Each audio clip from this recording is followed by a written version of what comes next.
বাংলার গল্পভূমির একটা নতুন পর্বে আমার সকল শ্রোতা বন্ধুদের স্বাগত। আশা করছি আপনারা সকলে খুব ভালো আছেন, সুস্থ আছেন। আমি রিয়া। আজকে আমি আবার একটা নতুন গল্প নিয়ে ফিরে এসেছি। আজকের গল্প এক রাত্রির অতিথি, লিখেছেন গজেন্দ্র কুমার মিত্র। গল্পটাকে শুরু করার আগে আমার সকল শ্রোতা বন্ধুদের কাছে বিনীত অনুরোধ, প্লিজ আমার চ্যানেলটাকে সাবস্ক্রাইব করবেন। আর যদি ভালো লেগে থাকে তাহলে লাইক, শেয়ার, কমেন্ট করতেও ভুলবেন না। চলুন তাহলে আজকের গল্প এক রাত্রি অতিথি শুরু করা যাক। বুড়ো মাছিটাকে তারা লাগানো বৃথা জেনে অনিমেষ বহুক্ষণ আগে চুপ করেছিল। তার ফলে মাঝি আর আরোহী দুজনই হাল ছেড়ে নিশ্চিন্ত হয়ে বসেছে। মাঝির বোকাটাই রোগ, এমনকি ভাবভঙ্গি থেকে মনে হচ্ছিল এইটাই পেশা। ওর বউ কতদিনে মরেছে, ছেলের বিয়ে দিয়ে কি ভুল করেছে, জামাই কেন মেয়েকে নেয় না, ছোট জামাইটা জুয়ারি, ছেলেটা নেশা করতে পেলে আর কিছু চায় না। খুব ছেলে বয়সে একবার ও কলকাতায় গিয়েছিল, কিন্তু অত হট্টগোলে মাথা ঠিক থাকে না বলে পালিয়ে আসতে পথ পায়। আবার একবার যাবে মা কালীকে দর্শন করতে, ইত্যাদি তত্ত্ব পরিবেশন করবার ফাঁকে ফাঁকে কেবলমাত্র দম নেওয়ার প্রয়োজনে যখন থামে, তখনই শুধু দ্বার বইবার কথা মনে পড়ে না। সুতরাং শহরে যাওয়ার বাস যে পাবে না তা অনিমেষ আগেই বুঝেছিল, কিন্তু এমন অবস্থায় যে পড়বে তা কল্পনা করে। বাস তো নেই, আশেপাশে কোথাও মানব বসতির চিহ্নও যেন চোখে পড়ে না। নৌকা এসে যেখানটায় ধীরে সেখানে বাঁশের মাচা মতো একটা আছে। জাহাজ ঘাটা হলে অনায়াসে জেটি বলা যেত। সেই মাচাতে নেবে অসহায়ভাবে অনিমেষ একবার চারিদিকে তাকিয়ে দেখল। নিচে ময়ূরাক্ষীর কালো জল নিঃশব্দে বয়ে যাচ্ছে। তার স্রোতের গতি থাকলেও তবু একটু প্রাণ স্পন্দন বোঝা যেত। এত মন্তর তার স্রোত, এত নিস্তরঙ্গ, যেন মনে হচ্ছে সমস্ত জলটা যেন জমাট বেঁধে স্তব্ধ হয়ে গেছে। ওপারে ভগীরথপুর গ্রাম, বেশ সম্পন্ন গ্রাম, বহু লোকের বাস, অনেক পাকা বাড়ি, স্কুল, ডাকঘর আছে, কিন্তু এখান থেকে তার কিছুই দেখা যাচ্ছে না। ঘাট থেকে উঠে যে রাস্তাটা গ্রামের দিকে গিয়েছে তার সাদা বালির আভাস নীরব বনের অন্ধকারে মিশে গেছে একটুখানি গিয়ে। দুদিকে বড় বড় গাছ, কি গাছ তা বোঝা যায় না, কিন্তু তারই অসংখ্য শাখা পল্লব সমস্ত গ্রামটাকে যেন চোখের আড়াল করে রেখেছে। একটা আলোর রেখা পর্যন্ত চোখে পড়ছে না। ওপারেই যদি এই হয় তো এপারে অবস্থা সহজেই অনুমেয়। এপারে যেদিন সে এসেছিল সেদিন দিনের বেলাও কোনো গ্রাম ওর চোখে পড়েনি। বাসটা এসে একেবারে এই ঘাটের ধারে দাঁড়ায়। যাত্রীরা সবাই ভগীরথপুর চলে যায়। সেদিন অন্তত এমন কেউ ছিল না যে এপারে কোথাও যায়। আসার সময় দুদিকে আম গাছের ঘন বন কাটিয়ে এসেছে, বেশ মনে আছে। হয়তো ছিল কোথাও ঘরবাড়ি, কিন্তু তা ওর চোখে পড়েনি। পারাপারের জন্য একটা খেয়া নৌকা আছে, চওড়া ভেলার মতো প্রকাণ্ড বস্তু, কিন্তু শেষ বাস চলে যাওয়ার পর আর ওপার থেকে কেউ আসার সম্ভাবনা নেই জেনে সে ইজারাদারও বহুক্ষণ বাড়ি চলে গেছে নৌকাটাকে ওপারে বেঁধে রেখে। বাবু, ভাড়াটা, তারা লাগায় মাছি। বিহ্বলতা কাটে, কিন্তু যেন আরো ব্যাকুল হয়ে ওঠে অনিমেষ। ভাড়াটা কি রে? এই অন্ধকার রাত্রিরে আমি এখানে কোথায় থাকবো? তুই তো 1 ঘন্টার রাস্তা 7 ঘন্টায় এনে আমাকে এই বিপদে ফেললি। এখন নিদেন ওপারে পৌঁছে দে, দেখি কোথাও একটু আশ্রয় পাই কিনা। এপারে এই জঙ্গলে শেষে কি বাঘের পিঠে টান দেব? চল ওপারে নিয়ে চল। উটি লাল্লম আজ্ঞা, উটি লাল্লম আজ্ঞা। সে কি? কেন রে, কি হয়েছে? তার উত্তরে মাঝি যা বলল তার অর্থ হচ্ছে এই যে ওপারে অন্য নৌকা গেলে খেয়ার ইজারাদার বড্ড বকাবকি করে, পুলিশে ধরিয়ে দেয়। সুতরাং ওপারে যাওয়া ওর পক্ষে সম্ভব নয়। অনিমেষ তাকে অনেক করে বোঝালো, ওপারে তাকে ধরবার জন্য ইজারাদার যদি বসে থাকতো তো অনিমেষ তাকেই ডাকত। শুধু ইজারাদার কেন, জনমানবের চিহ্ন থাকলেও সে মাঝিকে এই অনুরোধ করতো না, কোনো মতে নামিয়ে দিয়ে সে চলে যাক, তাতে যদি কেউ তাকে ধরে তো অনিমেষ তার দায়, ইত্যাদি সব কথার উত্তরে তা সেই একই উত্তর, উটি লাল আজ্ঞা, উটি উটি লাল আজ্ঞা। অনিমেষ তখন রাগ করে বলল, তবে তুই থাক, আমি তোর নৌকাতেই রাত কাটাই, আজ্ঞা ওটেও লাল লম। শুধু তাই নয়, দ্বারের একটা ধাক্কা দিয়ে নৌকাটাকে খানিক দূরে সরিয়ে নিয়ে গেল। টাকাটা ছুঁড়ে দেন কেনে, বাড়ি চলে যাই। তবে টাকাও পাবি না, যা, রাগ করে বলে অনিমেষ। কিন্তু যখন দেখে বুড়োটা সত্যি সত্যি একটা নিঃশ্বাস ফেলে ঘরমুখো হচ্ছে, তখন সে একখানা 1 টাকার নোট ডালা পাকিয়ে ছুঁড়েই দেয়। জ বেটা জ, পথে ডুবে মরিস তো ঠিক হয়, মনে মনে বলল অনিমেষ। ব্যাস, এরপর সব পরিষ্কার। ওপারে ঘন বনের নিবিড় অন্ধকার, সামনে অতল শান্ত জলে তারই রহস্য যেন জমাট বেঁধে, আর এবারে তার চারপাশে ঘিরে দৈত্যের মতো কতগুলো গাছপালা। সুটকেসটা মাচার ওপর পেতে সেখানেই জেকে বসলো অনিমেষ। বাঘ ভাল্লুক যদি সত্যি আসে তো জলে ঝাঁপিয়ে পড়তে পারে, এইখানেই খানিকটা তবু নিরাপদ। খড়খড় ঝটপট শব্দ করে কি একটা পাখি উড়ে বসলো মাথার ওপর। ভয় পেয়ে চমকে উঠল অনিমেষ। কাছেই কোথাও শুকনো পাতার ওপর দিয়ে কি একটা সরীসৃপ চলে গেল বলে। সামান্য শব্দ, তবু বেশ স্পষ্ট। জলের মধ্যে হঠাৎ একটা মাছ ডিগবাজ, এইটুকুই আওয়াজ। কিন্তু অনিমেষের মনে হলো যেন বন্দুকের শব্দ উঠল কোথায়। বিশ্রী লাগছে। তারার আলোতে যতদূর দৃষ্টি চলে বহুক্ষণ ধরে ধরে হাত ঘড়িটা দেখল। মাত্র রাত 9টা। কলকাতায় সবে সন্ধে, কিন্তু এখানে মনে হচ্ছে নিশুতি রাত। এখনো দীর্ঘ সময়ে তাকে এখানে অপেক্ষা করতে হবে।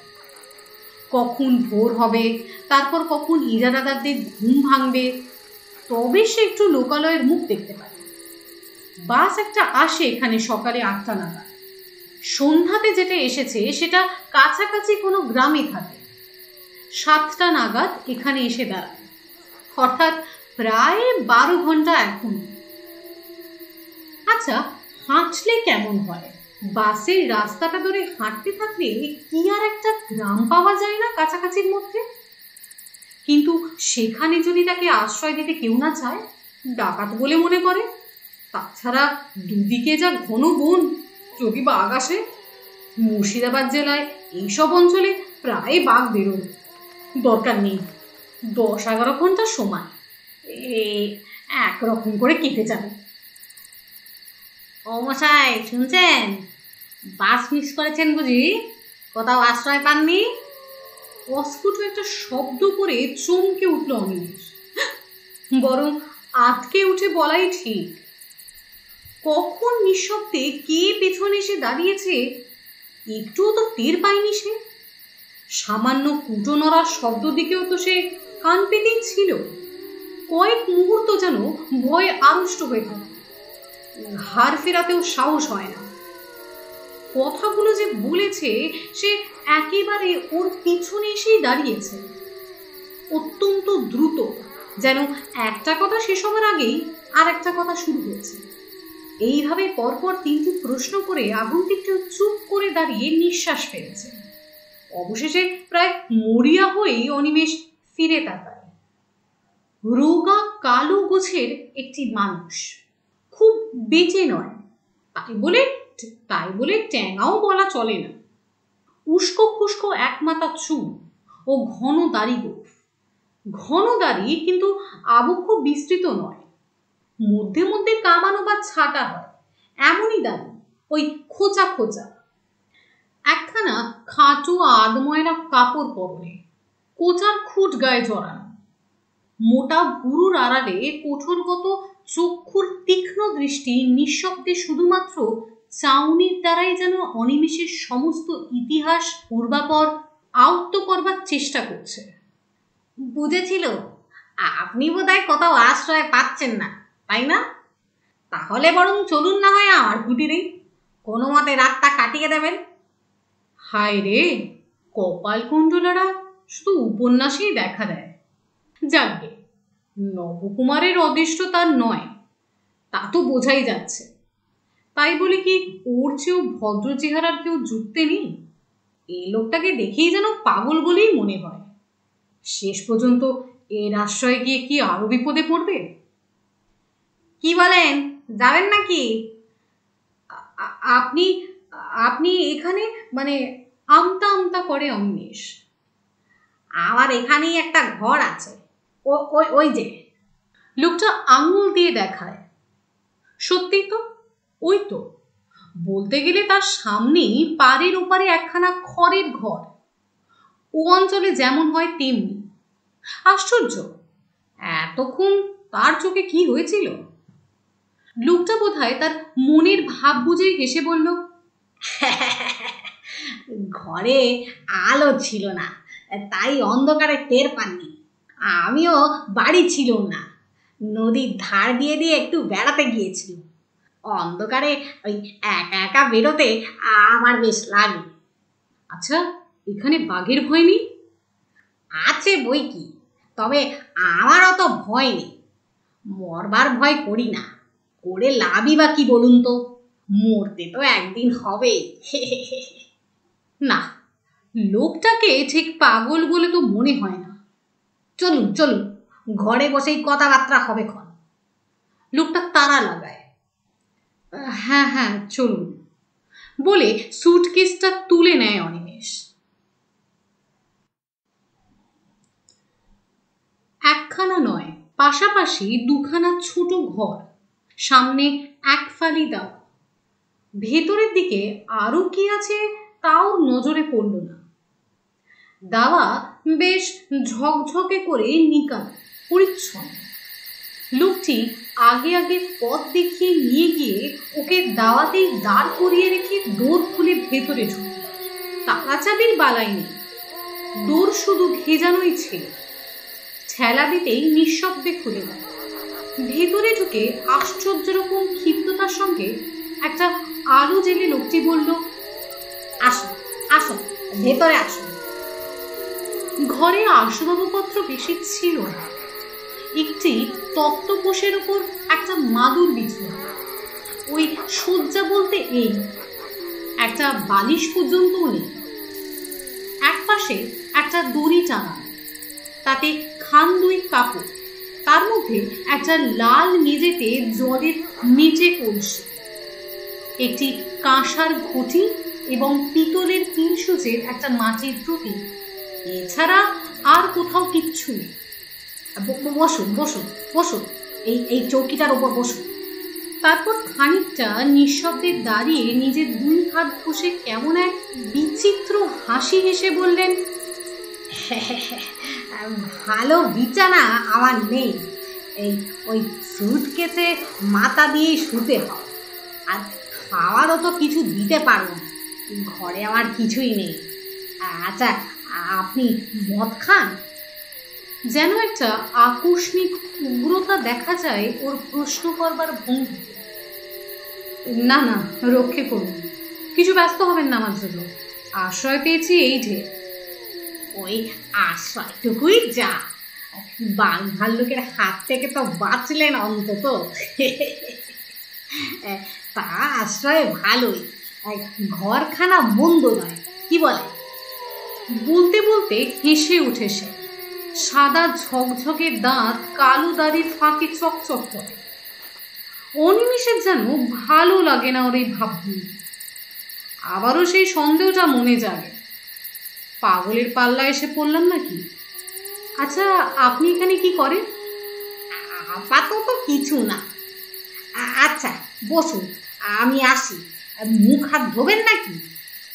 ধুতে পারলে ভালোই হতো, কিন্তু অনিমেষের তখন নড়তে ইচ্ছা করছিল না। সে বলল, না ঠিক আছে, দরকার নেই। লোকটা বেরিয়ে গেল। অনিমেষ স্তব্ধ হয়ে বসে রইল। ভালো বোধ হচ্ছে না, কেমন যেন একটা অস্বস্তি হচ্ছে। কি করে লোকটা এখানে? এমন একাই বা থাকে কেন? ঘরে কোনো রকম খাবার নেই তো ও নিজে কি খায়? চোর ডাকাত নয় তো?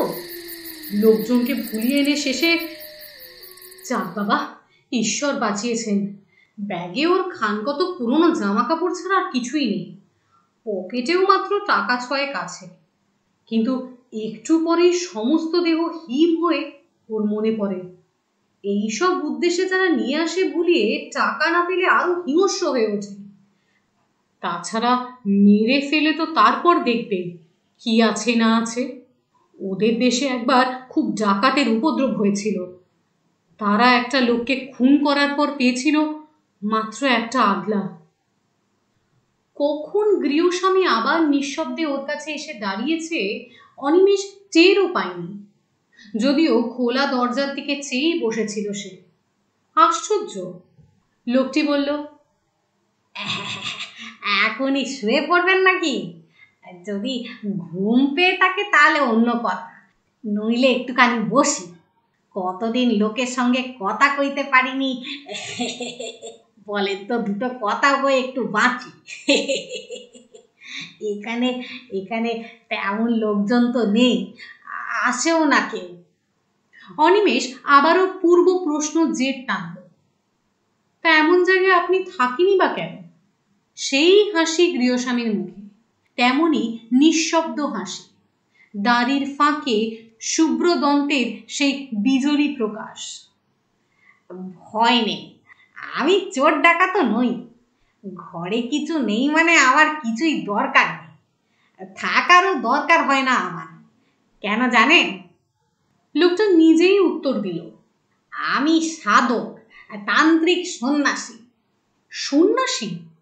অবিশ্বাসের দৃষ্টিতে চায় অনিমেষ। অপ্রতিভ হয়ে লোকটি বলে, না না, সন্ন্যাসী মানে ঠিক ওই অভিষিক্ত সন্ন্যাসী নয়, তবে ওই সাধক বটে। উবু হয়ে ঘরের মেঝেতেই বসল লোকটা। কিছুক্ষণ মৌনভাবে থেকে বলল, তাহলে আপনাকে বলেই ফেলি সেটা, আর কাউকে কখনো বলিনি, আর বলবার সুযোগও পাইনি বিশেষ। এই অঞ্চলেরই লোক আমি, বুঝলেন।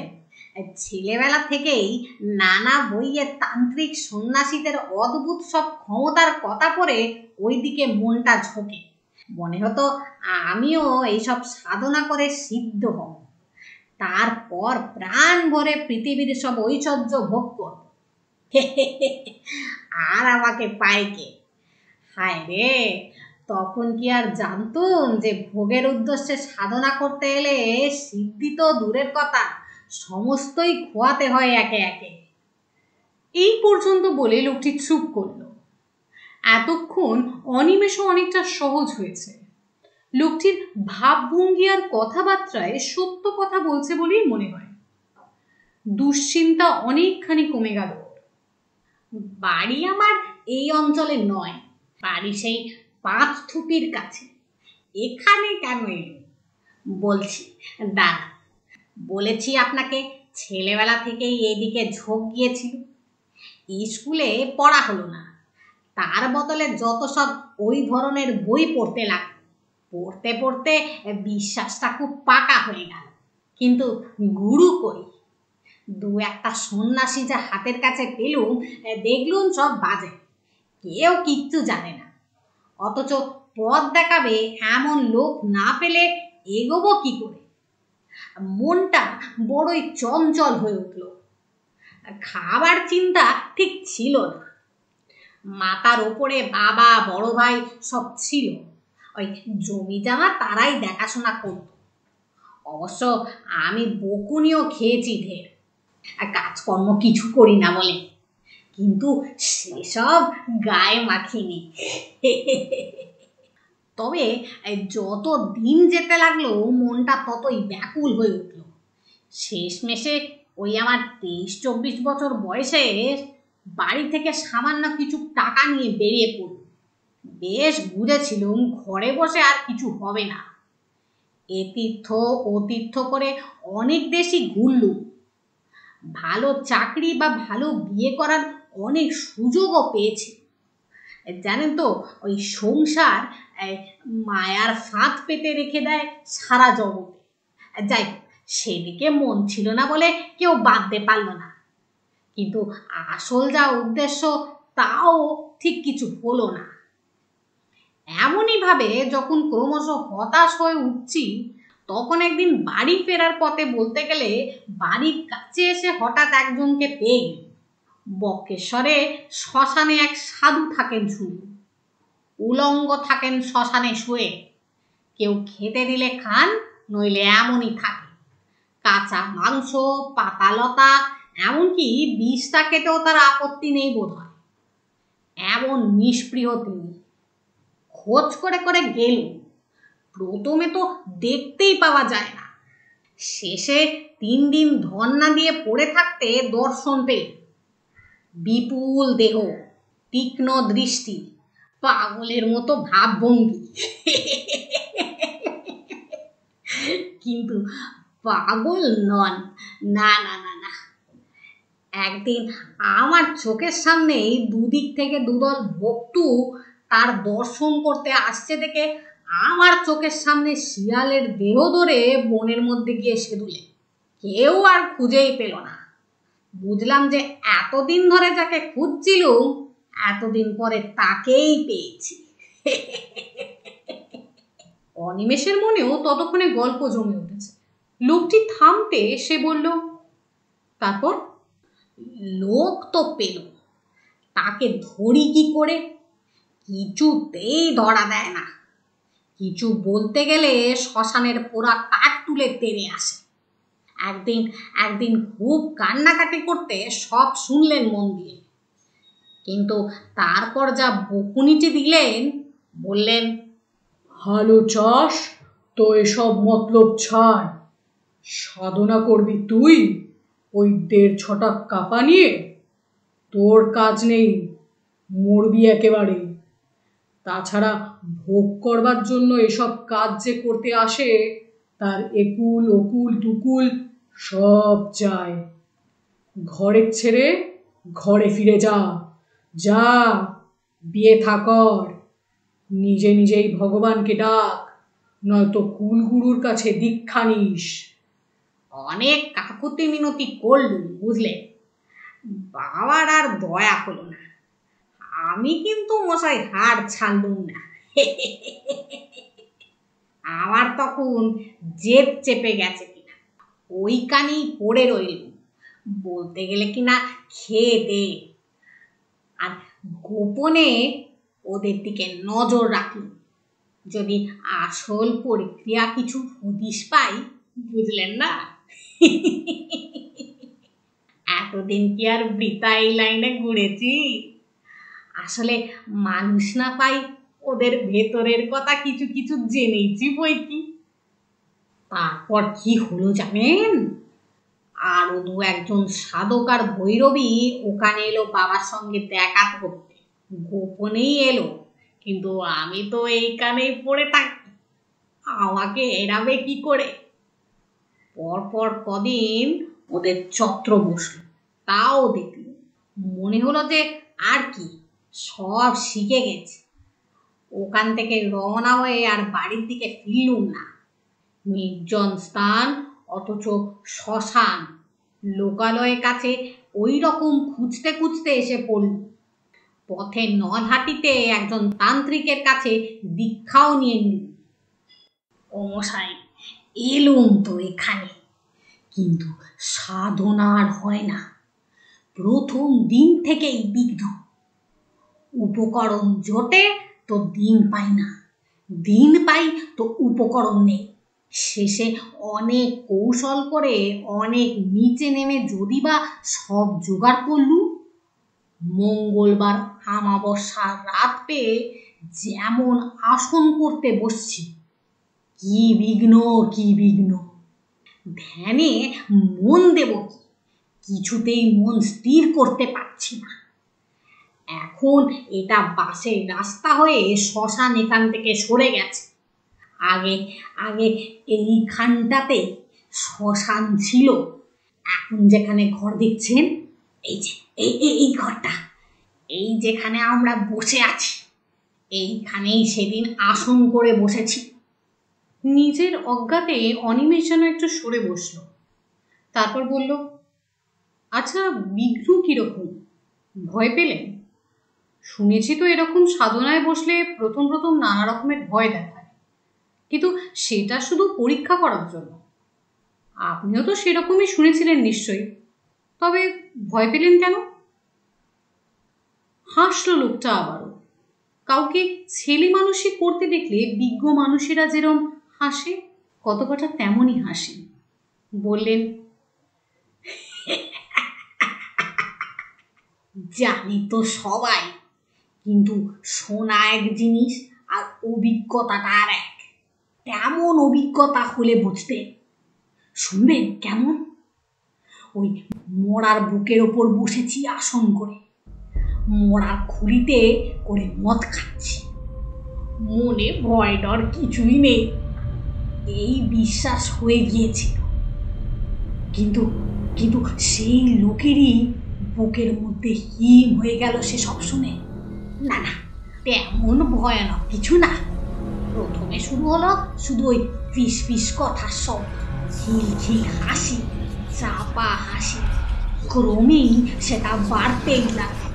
মনে হলো 10 জন, 20 জন, 100 জন, হাজার হাজার। আপনার চারপাশে যদি লক্ষ লোকের ফিস ফিস কথায় শব্দ হয়, তাহলে কেমন হয়? তার সঙ্গে চাপা এক ধরনের হাসি। তবু আমি কিন্তু স্থির হয়ে আসনে বসেই ছিল, নড়লুম না। এটাও ঠিক, যদিও কাজে আর মন দিতে পারলুম না। তারপর মশাই স্পষ্ট দেখতে লাগলুম শ্মশানের মাটি ফুঁড়ে ফুঁড়ে যেন মোড়াগুলো উঠছে। কত খাল থেকে মরেছে সব, কত হাজার হাজার বছর ধরে। এক একজনের বিভৎস চেহারা, রোগে যন্ত্রণায় বিকৃত মুখ। কেউ বা খুন হয়েছিল, কেউ বা ঠ্যাঙাড়ের হাতে পড়ে প্রাণ দিয়েছে, কেউ বা গলার দড়ি মরা। ঠিক ঠিক সেই অবস্থায় উঠেছে। তেমনি কন্দ কাটা কিংবা হাড় গোড়ো ভাঙা। সকলেরই মুখে রাগ, চোখের দৃষ্টিতে আগুন। তারা সবাই আমার দিকে আঙুল তুলে শাসাতে লাগলো। পাপিষ্ঠা, তুই এখানে কেন? শ্মশান অপবিত্র করতে এসেছিস? চলে যা, দূর হয়ে যা। জানিস না এখানে আমরা পাহারা দিচ্ছি? মনে পাপ নিয়ে তুই এসেছিস শ্মশান জায়গাতে। চলে যা। তার মধ্যে একজন আবার শুধু কঙ্কাল। বোধ হয় তাকে পুঁতে রেখেছিল কোথাও মেরে, তারপর তাকে তুলে পোড়াতে হয়েছে। সেটাই সবচেয়ে কাছাকাছি এলো। মুখে সেই এক শব্দ, দূর হ, দূর হ। ভয় পেলুম খুব। তবু তবু এও জানি, একবার ভয় পেলেই গেল, চিরকালের মতো গেল। প্রাণপণে চেঁচিয়ে উঠল, যাব না, যাব না, উঠব না আমি। ব্যাস, আর যায় কোথা? সেই কঙ্কালটা আরো এগিয়ে এসে তার সেই হাড়ের আঙুল কাটা দিয়ে আমার গলাটা চেপে ধরল। ওফ, সে কি চাপ! যেন মোটা লোহার সারাশি। কত চেষ্টা করলুম মুক্তি হবার, কিন্তু সে বজ্রকটির মুষ্টি খোলা কার সাধ্য? দম বন্ধ হয়ে গেল। বুকে সে এক অসহ্য যন্ত্রণা। মনে হলো যেন দেহর প্রতিটি শিরা ফেটে যাচ্ছে। আকুলি বিকুলি করতে লাগলুম এক ফোঁটা হাওয়ার জন্য, যে হাওয়া চারিদিকেই রয়েছে, তবু এক বিন্দু বুকের মধ্যে নিতে পারলুম না। বরং আরো চেপে বসতে লাগলো সেই সারাশির মতো আঙুলগুলো। তারপর রুদ্ধ নিঃশ্বাসে প্রশ্ন করলো অনিমেষ, তারপর?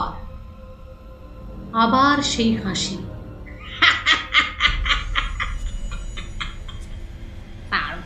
কি?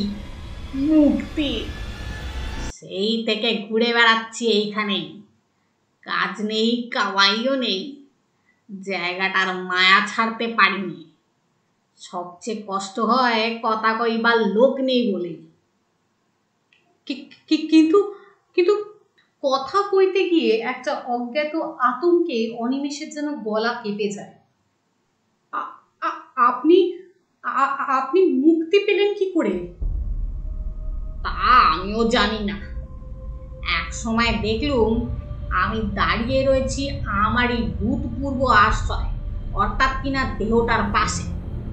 যারা এসেছিল তাদেরও তো কাজ শেষ, তারাও সব যে যার মিলিয়ে গেছে। এক কথায় সব কিছু শান্ত। তবু বুঝতে কয়েক মিনিট দেরি লাগলো অনিমেষে। কথা কইতে গিয়ে গলার স্বর বিকৃত হয়ে যায়। তার মানে কি? আপনি কি বলতে চাইছেন আপনি মারা গেছেন?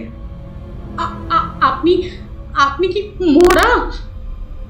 প্রশ্নের শেষ অংশটা আকস্মিক আর্তনাদের মতো চিৎকারে পরিসমাপ্ত হয়। কিন্তু প্রশ্ন সে করছে কাকে? কেউ তো নেই, শুধু সে একা বসে আছে ঘরে। বাকি জিনিসগুলো ঠিক আছে, প্রদীপটা তেমনই চলছে, শুধু উবু হয়ে বসে যে লোকটা কথা বলছিল সে আর নেই। কোথা দিয়ে গেল লোকটা? কখন উঠে গেল তার চোখের সামনে দিয়ে? বারবার এই ব্যাকুল প্রশ্ন ওর মনে উঠতে লাগলো। কিন্তু কিন্তু উত্তর দেবে কে? খানিক পরে আসল প্রশ্নটা আবার প্রবল হয়ে উঠল। তাহলে তাহলে কি লোকটা যা বলে গেল তাই সত্যি? ওই লোকটা মানুষ নয়, অশরীরী, বিদেয়ী আত্মা। খাবার কিছু লাগে না ওর, বলেছিল বটে। মরবার ভয় নেই, সেটাও তো বলেছিল। গায়ে কাঁটা দিয়ে ওঠে অনিমেষের। কিন্তু সে শিক্ষিত ছেলে, বিজ্ঞান পড়া ছেলে।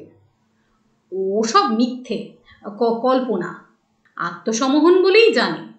সে বিশ্বাস করবে না এ কথা যে এই 20 শতাব্দীর মধ্যভাগে বসে সে ভূত দেখেছে। আচ্ছা, পিছনে ছায়া পড়েছিল কি ওর? মনে করবার চেষ্টা করে অনিমেষ। সত্যি কি, নাকি লোকটা তার সঙ্গে তামাশা করছে? আগে যা ভেবেছিল তাই, ডাকাত বা ঠাঙাড়ে জাতীয়। ভয় দেখিয়ে গেল, এরপর কাজ হাসিল করা সোজা হবে ভেবে মনকে প্রবোধ দেয় সে। এইটাই হওয়া সম্ভব। ভূত হলে আলোয় থাকবে কি করে? বদমাইশ। আরো বেশি ভয় দেখাবার জন্য ম্যাজিকওয়ালাদের মতো চোখে নিমেষে সরে গেছে। আচ্ছা, দরজাটা বন্ধ করে দেবে নাকি? দেওয়াই উচিত। পালাবে? কোথায় যাবে এই অন্ধকারে? আরও তো ওদের কবলে গিয়ে পড়তে হবে। সে দেখতে পাবে না ওদের, ওরা দেখবে। তার চেয়ে দৌড় বন্ধ করে বসে থাকা মন্দ নয়। যা হবার হবে। আলো তো থাকবে এখানে, লোকগুলোকে চোখে তো দেখা যাবে। অনিমেষ অতি কষ্টে উঠে দাঁড়ালো। হাতে পায়ে যেন তার জোর নেই। কোনো মতে উঠে গিয়ে সম্পূর্ণ দোরটা বন্ধ করে দিল। ভাগ্যিস ভেতরে খিল আছে, বেশ মজবুত খিল। দেখে শুনে ভালো করে বন্ধ করল। যাক, নিশ্চিন্ত। কিন্তু কিন্তু এ কি? হঠাৎ আলোটা নিভে গেল যে মুহূর্তের মধ্যে।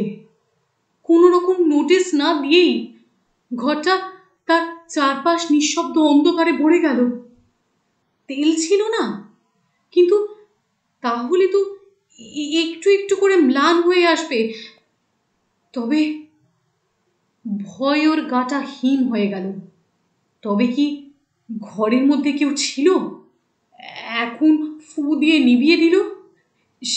সেই লোকটাই কি?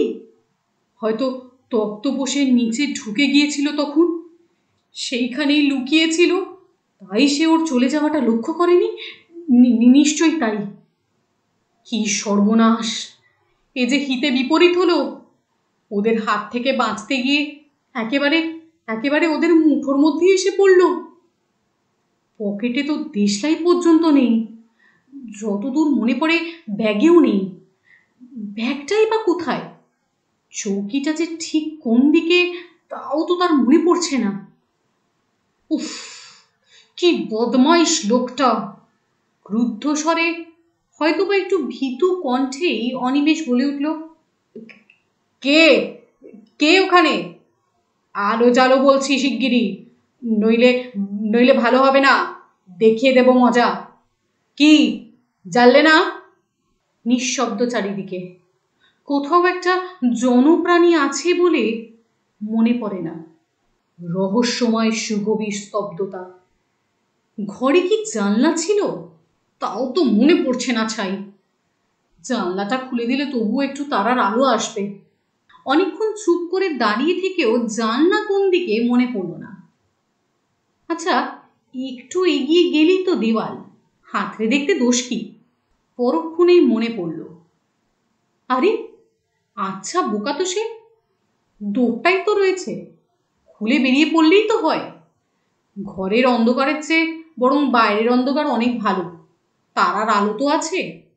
কিন্তু কিন্তু ব্যাগটা, থাকবে, প্রাণ তো বাঁচুক। যেদিকে দৌড় দিয়েছে এইমাত্র সেদিকেই হাত বাড়ালো। কই সেই দরজা? অথচ ও তো সবে বন্ধ করে এপাশে ফিরেছে আর আলো নিভেছে। তবে কি ও দিক ভুল করেছে? এদিকে কি দরজাটা ছিল না? আন্দাজে আন্দাজে এগিয়ে যায় সে। এইটুকু তো ঘর, দেওয়াল পেলে দেওয়াল হাতড়ে হাতড়ে ঘুরলেই দরজা পাবে। শুধু একটু ভয় হচ্ছে, ওই লোকটা না সুযোগে পেছন থেকে মেরে বসে। কিন্তু উপায় বা কি? এদের কবলে যখন এসে পড়েছে।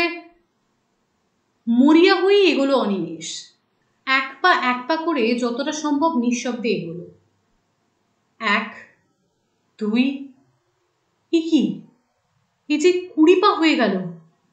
ঘরটা যতদূর আন্দাজ হয় 10-12 ফুটের বেশি হবে না লম্বায়। নেহাতি ছোট ঘর, অথচ 20 পা মানে অন্তত 15 ফুট। আরো 2 পা, আরো 10, আরো 20। এ কি সে মাঠে চলছে নাকি? কিরকম হলো? 40 পা চলার মতো ঘর তো নয়। কোনাকুনি হাঁটছে, তাতেই বা এত দূর হবে কেমন করে? তবু আরো কয়েক পা যায় সে। হয়তো চলতে চলতে কখনো গতি বেঁকে গিয়েছে। সোজা হয়ে হাঁটে খানিকটা, না, তবু দেওয়াল নেই। রহস্যময় অন্ধকার, অত্যন্ত শূন্যতা। বাইরের মুক্ত শূন্যতা নয়, 4 দেওয়ালের চাপা। এইবারে কপালে ঘাম দেখা দেয় অনিমেষের। এতক্ষণে ডাকাতের ভয় যা হয়নি, এবার তাই হলো। পা দুটো কাঁপতে লাগলো থরথর করে। একেবারে যেন ভেঙে এলো। অসহায়ভাবে সেইখানে বসে পড়ল। এ তার কি হলো? কি চক্রান্তে জড়িয়ে পড়ল সে? তবে কি সে লোকটা অশরীরী? সত্যি সত্যি সে কি তাহলে কোনো প্রেতজনীর মায়াতে এসে পড়েছে? বিহ্বল হয়ে ভাবে অনিমেষ কি করবে, কিন্তু কোনো পথ দেখতে পায় না। ওই যে কারা আসছে না? হ্যাঁ, ওই তো কত লোকের পায়ের আওয়াজ। অন্তত 8-10 জনের কম নয়, কিংবা আরো বেশি। এই বাড়ির কাছেই আসছে। ওই তো দাওয়ায় উঠল, ও মশাই শুনছেন? ও মশাই। গলা দিয়ে স্বর বেরোলো না।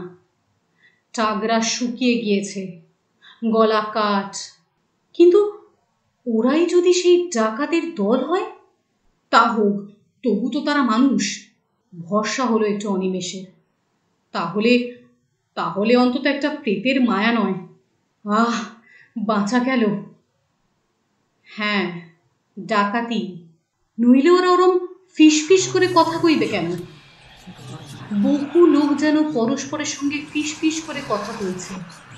আরো লোক বাড়ছে, আরো বহু পায়ের শব্দ, অসংখ্য অগন্তিক ফিস করে কথা বলার আওয়াজ। কি ওরা কি ঘরে ঢুকছে নাকি? কেমন করে ঢুকলো? ওর যে চারিদিকে শব্দগুলো এগিয়ে আসছে, ওরই চারপাশে খুব কাছে খিলখিল করে চাপা হাসির শব্দ। অনেকে হাসছে, তবু শব্দটা খুব জোরে নয়। মাথা থেকে পা পর্যন্ত বরফ নেমে যায় যেন দেহের মধ্যে। হাত পায়ে আর কোনো সার থাকে না।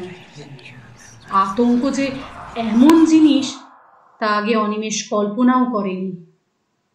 চিৎকার করবে, সাধ্য নেই। পালাবে, পথ নেই। কিন্তু কিছু তো একটা করা উচিত। লোকগুলো যেন ওকে ঘিরে ধরেছে। তাদের নিঃশ্বাস, দূষিত তীব্র উষ্ণ নিঃশ্বাস ওর সর্বাঙ্গে। মনে পড়ে গেল লোকটার বর্ণনা। সেও তো এমনই ফিস ফিস শব্দ শুনেছিল, এমনই হাসি। তারপর তারপর সেই মৃতের পুনরুত্থান, সেই কঙ্কালের অভিযান। তারও অদৃষ্টে কি তাই হবে? সে তো কোনো দোষ করেনি। সে তো সাধনা করতে আসেনি সবের বুকের ওপর চড়ে। হঠাৎ করে কি একজন হা হা করে হেসে উঠল তারই আশেপাশে কোথাও। তীক্ষ্ণ চড়া গলার সে হাসি মনে হলো যেন তার চারপাশের অন্ধকারকে বিদ্যান্ন করে ছড়িয়ে পড়তে চাইছে। আবার চারিদিকের দেওয়ালে ধাক্কা খেয়ে ফিরে আসছে তারই চারদিকে। বহুক্ষণ ধরে যেন সেই এক হাসির শব্দধ্বনি আর প্রতিধ্বনি হতে লাগলো তাকে ঘিরে। বিশ্রী তীক্ষ্ণ একটা উপহাসের হাসি। সেই হাসির জাল যেন তাকে চারিদিক থেকে ঘিরে ধরেছে। আর নিস্তার নেই। প্রাণপণ চেষ্টায় মরিয়ার মতো চিৎকার করে উঠল একবার অনিমেষ। হে ভগবান, হে ভগবান, এ কি করলে? সত্যি তো, ভগবানের কথা তো তার মনেই ছিল না। তাকে তো সে ডাকেনি। হে ভগবান, হে ভগবান, হে হরি বাঁচাও, হে রামচন্দ্র। আর কিছু মনে এলো না তার। গায়ত্রী মন্ত্র মনে আছে কি? হ্যাঁ আছে। পৈতেটা কোথায়? সুগভীর ক্লান্তি আর অসহতন্দ্রায় সমস্ত চৈতন্য শীতল হয়ে আসে তার। ঘুম যখন ভাঙল অনিমেষের, তখন সকাল হয়নি, কিন্তু ফর্সা হয়েছে একটু। খানিকটা সময় লাগলো তার সবটা মনে করতে। তারপর ধর্মরিয়ে উঠে বসে ভালো করে চেয়ে দেখল সে বাস দাঁড়াবার ফাঁকা জায়গাটায় পড়ে ঘুমিয়ে পড়েছিল। সুটকেসটা খানিকটা দূরে একটা গাছতলায় পড়ে আছে। আরে সে ঘরটা কোথায় গেল? যতদূর দৃষ্টি যায় কোথাও কোনো ঘরের চিহ্ন মাত্র তো নেই। সে কি বাস থেকে নেমে সেইখানেই ঘুমিয়ে পড়েছিল? তাই হবে হয়তো। হয়তো সবটাই ওর স্বপ্ন। সে উঠে নদীতে গেল মুখ হাত ধুতে।